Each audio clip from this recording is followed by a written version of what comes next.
Among the countless love songs written in the history of popular music, very few were born from emotional collapse.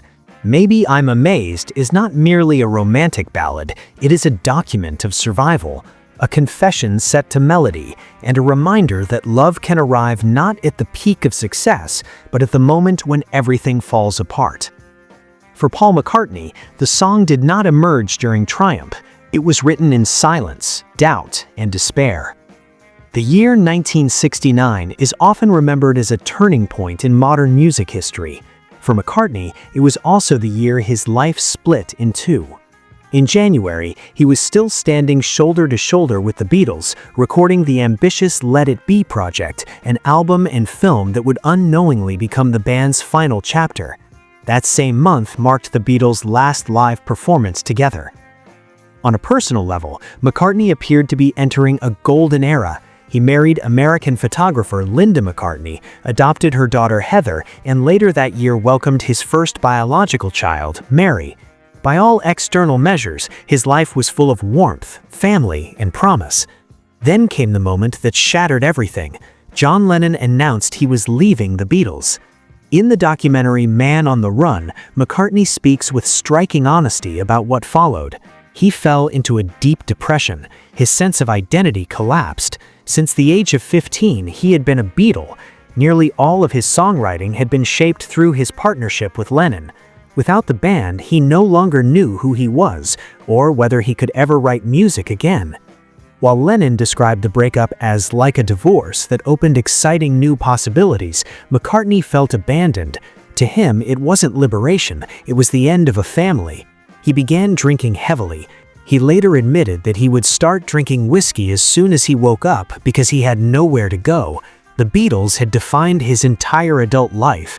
Without them, the future felt blank. This was not simply a career crisis, it was an existential one. At Linda's urging, McCartney took his young family to a remote, run-down farm he owned in Scotland, far from London, the press, and the mythology of the Beatles.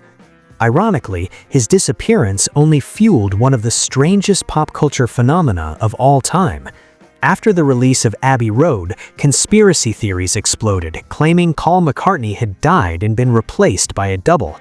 Fans dissected lyrics, album covers, and interviews for supposed clues. When McCartney vanished from public view, tabloids amplified the madness. McCartney later reflected with dark irony, "In so many ways, I was dead." At just 27 years old, newly married, newly a father, and suddenly without the band that defined him, he realized he needed a complete reinvention of his life. Linda McCartney was not a therapist. She wasn't trying to fix him, she simply stayed. She encouraged him gently, consistently, to return to music, not as a Beatle, but as a person. She showed him that life existed beyond stadiums and mythologies, that creativity could survive without the world watching. Slowly, McCartney began writing again. He revisited fragments of songs from the Beatles era, then started creating something entirely new. One of the first songs born from this fragile period would become his most enduring love song, Maybe I'm Amazed.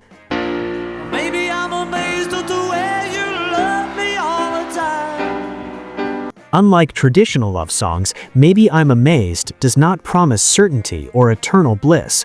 It is filled with vulnerability, confusion, and emotional honesty. Maybe I'm amazed at the way you love me all the time, or maybe I'm afraid of the way I love you. McCartney was not questioning whether he loved Linda. What frightened him was the depth of that love and the responsibility that comes with truly needing someone. This was not fantasy romance, it was adult love, where loss is possible and therefore terrifying. In the chorus, he confesses, "Maybe I'm a lonely man who's in the middle of something that he doesn't really understand." In conversations with director Morgan Neville, McCartney explained the song was his way of saying thank you, an acknowledgement that Linda had held him up when he could not see a future for himself.